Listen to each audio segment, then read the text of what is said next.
What if I told you that some of Hollywood's most brilliant minds were never celebrated simply because they showed up too early? Behind the glitz and timeless faces, there were actors, directors, and visionaries whose ideas didn't just push boundaries, they outran them.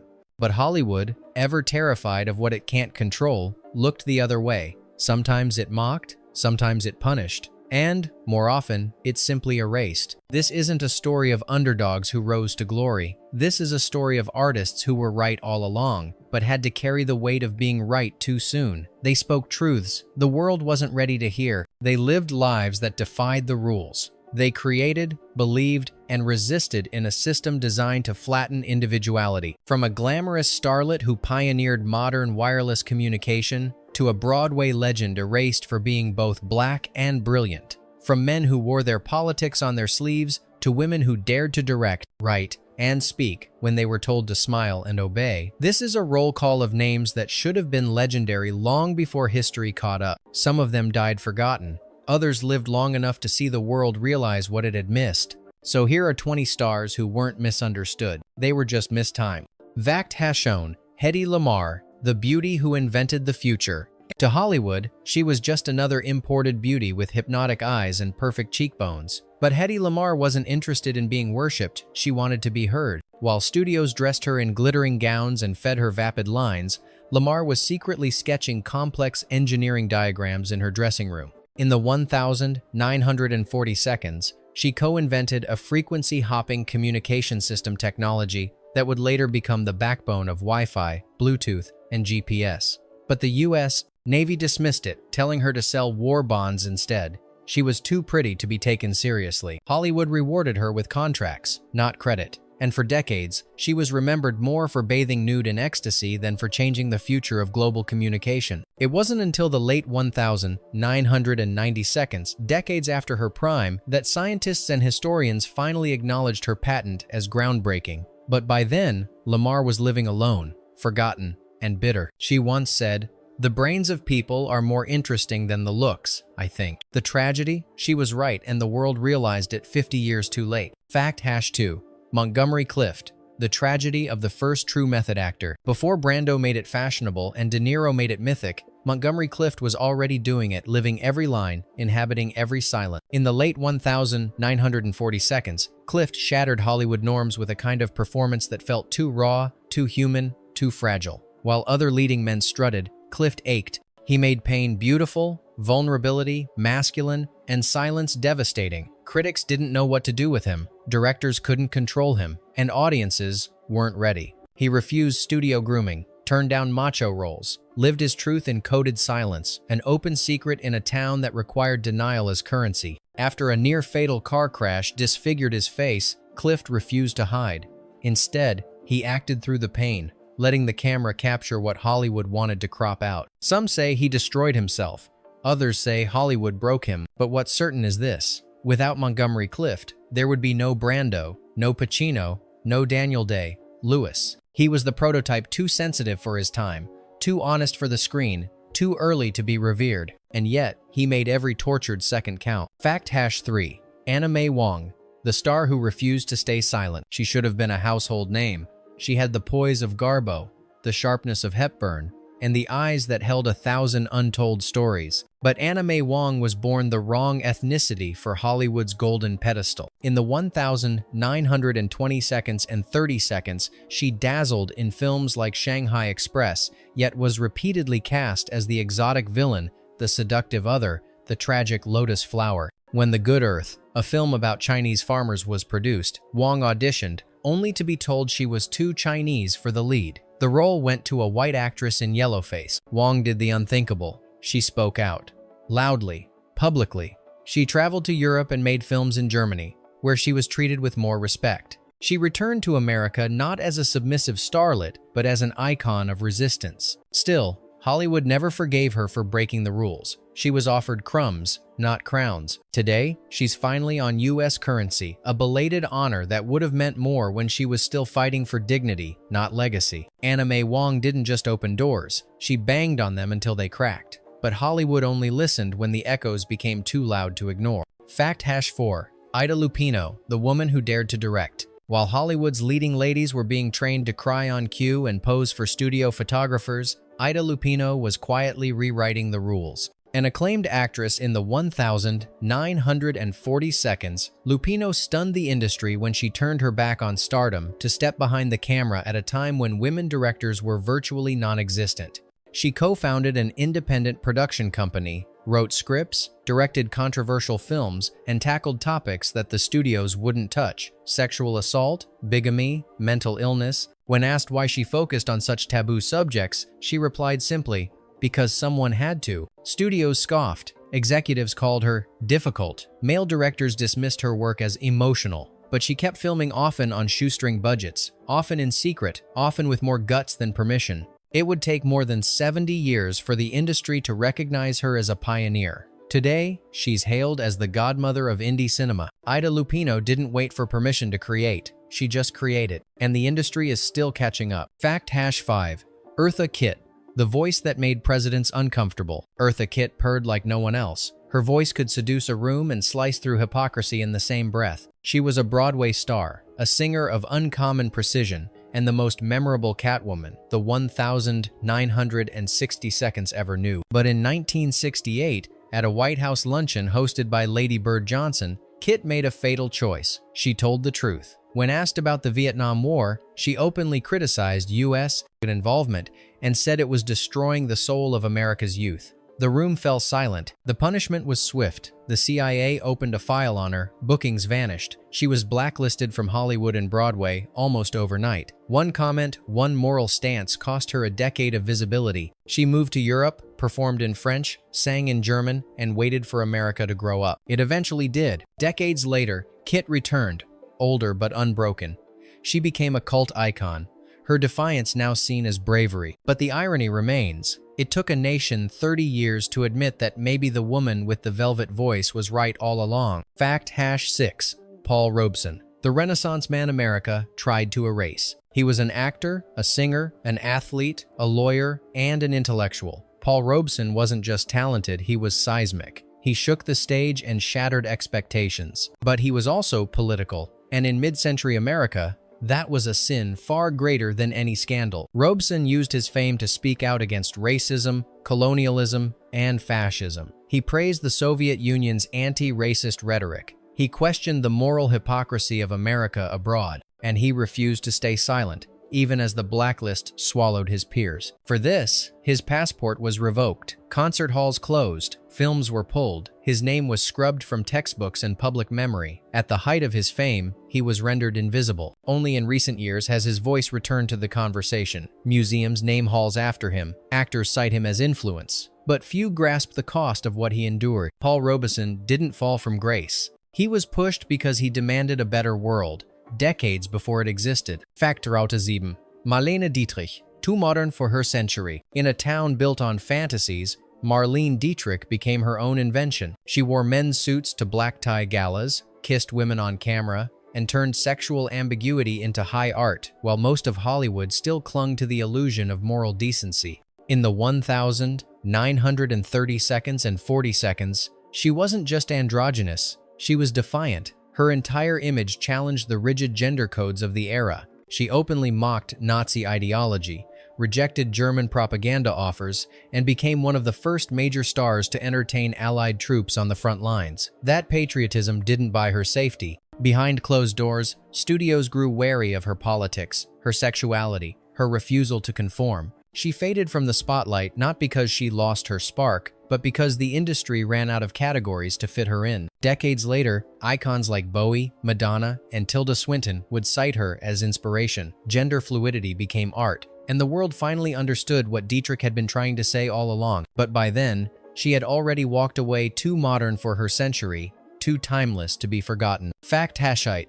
Rita Moreno, the talent they tried to box in. She won an Oscar, an Emmy, a Grammy, and a Tony, making her one of the very first EGOT winners in history. But even with those accolades, Rita Moreno couldn't escape the labels. In West Side Story 1961, she gave a searing performance that electrified audiences. But instead of opening doors, Hollywood typecast her further as the fiery Latina, the Spitfire, the ethnic beauty. She was offered role after role of maids, dancers, and sidekicks, often with fake accents and one-dimensional scripts. She refused. For years, she walked away from film altogether. "I didn't wait 20 years to become a stereotype," she once said. It was a lonely decision, but a principled one. And eventually, history caught up. Moreno returned on her own terms, decades later, as an icon and producer, demanding and finally receiving the respect she always deserved. Rita Moreno didn't just break ceilings. She waited until the house was willing to change.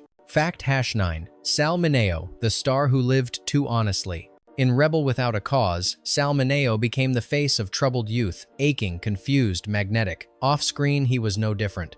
But while Hollywood demanded masks, Mineo lived dangerously close to the truth. Whispers followed him throughout the 50 seconds and 60 seconds. His sexuality, his friends, his reluctance to play the game. He never officially came out, because in that era, doing so meant instant career death. But he also never lied. He lived in quiet defiance, taking roles in experimental theater, directing indie films, supporting young artists on the margins. By the 70 seconds, he was staging a comeback, finally free of the boy next door image. And then he was murdered in an alley, stabbed outside his apartment at age 37. The headlines focused on scandal. The industry moved on, but younger actors, gay, straight, and everything in between, remember. Today, Sal Mineo is seen not as a cautionary tale, but as a pioneer, someone who whispered the truth long before anyone dared to shout it. Fact #0.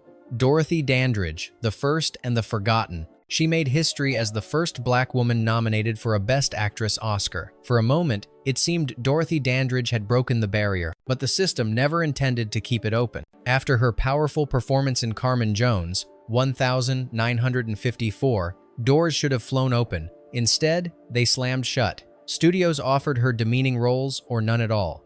She refused to play servants, refused to be the tragic Black woman stereotype. And so, she waited and waited. Hollywood made her a symbol, not a working actress. Meanwhile, her white co-stars soared. Dandridge endured bankruptcy, heartbreak, and tabloid attacks. She died at 42, her brilliance dimmed not by time, but by exclusion. Only decades later did new generations discover her legacy. She wasn't just the first, she was also one of the best, and that makes her erasure even more unforgivable. Dorothy Dandridge didn't fail Hollywood. Hollywood failed her. Fact #9. Donald Sutherland, the rebel in the spotlight. Long before it was trendy for celebrities to speak out, Donald Sutherland turned his fame into a political weapon. In the Vietnam era, he didn't just oppose the war, he toured with Jane Fonda, co-created anti-war satire, and publicly condemned American foreign policy. Studios were nervous. Sponsors pulled funding. Some casting agents quietly blacklisted him. And yet, he persisted, choosing roles that challenged power structures and exposed moral gray zones. In Clute, Don't Look Now, Ordinary People, he played men at the edge, both literally and ideologically. He never chased stardom. He chased stories that mattered. That made him dangerous, in an era obsessed with bland heroes and quiet compliance. Now, in retrospect, Sutherland is revered as an actor who never played it safe, but for decades, he was simply labeled difficult. Sometimes being ahead of your time means being alone in your convictions. Donald Sutherland was never alone. He just didn't wait for the world to catch up. Fact #2. Thelma Ritter, the icon who refused to be pretty. In an industry addicted to glamour, Thelma Ritter refused to play the game. She wasn't thin, wasn't young, didn't wear designer gowns or hide her Brooklyn accent. She played maids, mothers, and busybodies, characters with grit, sarcasm, and humanity. And she stole every scene she was in. Ritter was nominated for 6 Oscars and never won once. Why? Because she didn't fit the mold of a leading lady. She didn't pretend. She didn't transform. She simply was funny, fierce, and real. In a studio system obsessed with illusion, she embodied truth. Her presence told audiences, you don't have to be beautiful to matter. Today, character actors are celebrated. Back then, they were afterthoughts. Thelma Ritter wasn't supporting cast. She was the spine holding the story upright. Fact #3. Rosalind Russell, the woman who made funny smart. In an era when women in comedy were expected to be ditzy, clumsy, or cute, Rosalind Russell redefined what it meant to be funny. She was fast-talking, razor-sharp, and always 2 steps ahead. In His Girl Friday, 1940, she didn't just match Cary Grant's wit, she outpaced him. As Hildy Johnson, she played a woman with ambition, edge, and a voice that refused to be softened for the male ego. Audiences loved her. Studios didn't know what to do with her. They wanted her in romantic dramas. She wanted to shatter stereotypes. Time and again, she chose roles that showed women as clever, self-reliant, unashamed of their minds. It wasn't until decades later that comedy fully opened its arms to women like her. Think Diane Keaton, Tina Fey, Phoebe Waller-Bridge. But Rosalind did it first, when no one had a blueprint. She didn't just earn the laugh, she earned the last word. Fact Hasson 4. John Garfield, the actor who fought the studio system. John Garfield didn't look like a matinee idol. He looked like the street, tough, wounded, unscripted. And that's exactly what made him dangerous. Trained in the group theater and steeped in method-style performance before it had a name, Garfield brought a rawness to screen that was unpolished but magnetic. He refused to sign the typical long-term studio contracts. He wanted freedom, artistic control, and better roles, not just for himself, but for others. For that, he was branded uncooperative. During the Red Scare, he refused to name names. He denied being a communist but refused to betray his friends. The industry turned its back. His health declined. He died of a heart attack at 39. The tragedy wasn't just his early death. It was how Hollywood punished independence. Today, stars have agents, freedom, production companies. John Garfield was fighting for all of that in the 1,940 seconds. Fact Hasson 5. James Baldwin, the writer Hollywood couldn't contain. He was never a studio darling. He never wanted to be. James Baldwin was a black, gay, outspoken intellectual who told stories about America's deepest wounds. He wrote novels, essays, speeches, and scripts Hollywood refused to produce. When The Welcome Table and Giovanni's Room were pitched for adaptation, executives balked. Too political, too queer, too honest. So Baldwin bypassed the system. His books became Bibles for those searching for truth in a country of denial. His voice, unapologetically black, unapologetically human, echoed through generations. Only now is Hollywood scrambling to adapt his work. Barry Jenkins, Raoul Peck, new documentaries. But Baldwin saw the future long ago. He knew cinema could liberate or lie, and he demanded it tell the truth. James Baldwin didn't want fame. He wanted revolution on film. We just didn't have the courage to follow him. Fact Hashanix, Harry Belafonte, the star who used fame as ammunition. To many, he was the king of Calypso, a voice that brought day to America's radios. But Harry Belafonte wasn't here to entertain the comfortable. He was here to confront them.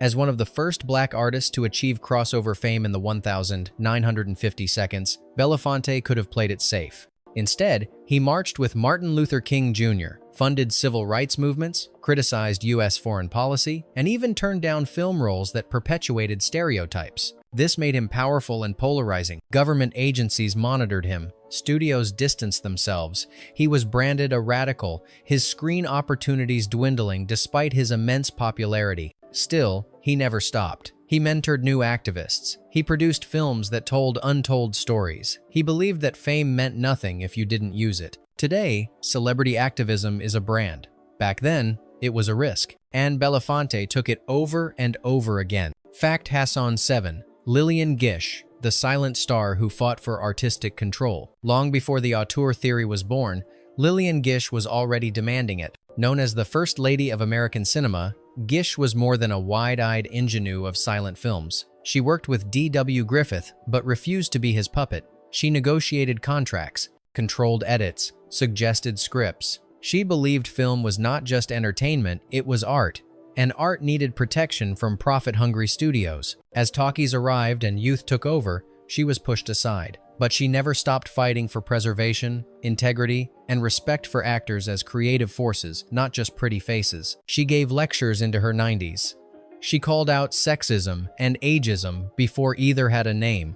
She was part actress, part archivist, part visionary. In an era when actresses were discarded like yesterday's headlines, Lillian Gish built a legacy that refused to vanish with the silence. Fact Hasson 8. Diana Sands, the trailblazer Broadway refused to celebrate. Diana Sands should have been the next great dramatic actress of her generation. Her performance in A Raisin in the Sun was electric, layered, fierce, devastating.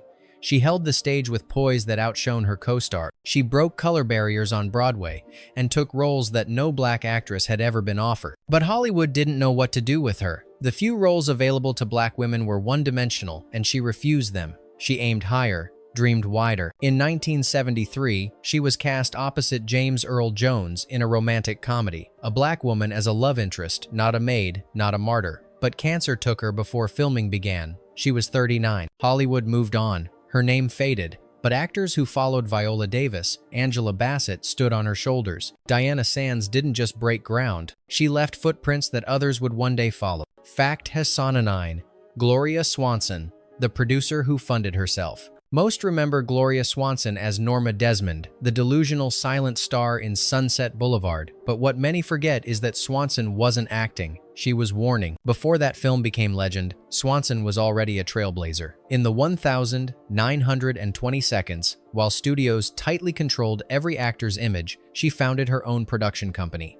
She selected scripts, hired crews, raised funds. She even teamed up with Erich von Stroheim to make Queen Kelly a film so provocative it was shut down mid-production. Studios called her reckless, critics called her indulgent, but in truth, she was a woman demanding creative autonomy decades before it was considered acceptable. Her career suffered, power punished her, but when she re-emerged in Sunset Boulevard, delivering a performance both haunting and prophetic, it was Hollywood's guilt staring into the mirror. Gloria Swanson wasn't a fading relic. She was the future that came too soon and left too soon. Fact #20. Roddy McDowall, the actor who became Hollywood's memory. He could have been just another child star turned character actor. Instead, Roddy McDowall became something far more vital, the unofficial archivist of Hollywood's soul. From How Green Was My Valley to Planet of the Apes, he moved through genres and decades with quiet grace. But behind the scenes, he did something few others even considered. He documented. He photographed his co-stars, recorded private moments, collected lost reels, preserved screen tests and rare prints that studios deemed disposable. He wasn't chasing nostalgia, he was protecting history. While execs bulldozed the past to make room for the next blockbuster,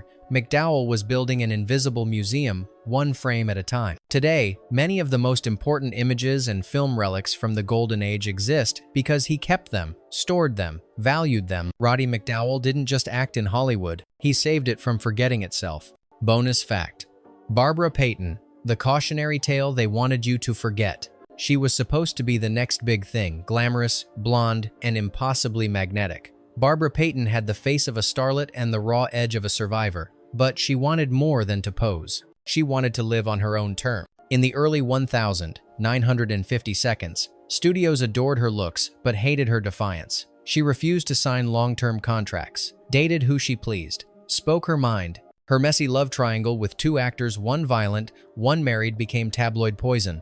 Hollywood turned its back. She spiraled, roles vanished, money disappeared, addiction followed. By the time she was 35, she was arrested for prostitution. The same headlines that once called her a blonde bombshell now mocked her fall. But behind the mugshots was a brutal truth. Payton had been chewed up by an industry that wanted sex appeal without sex autonomy, a system that thrived on fantasy but punished women for being human. She died at 39, broke and alone, no redemptive arc, no comeback story. But maybe she doesn't need one. Maybe the point is this: Barbara Payton was never broken. She was honest in a town that demanded lies, and that's what made her dangerous.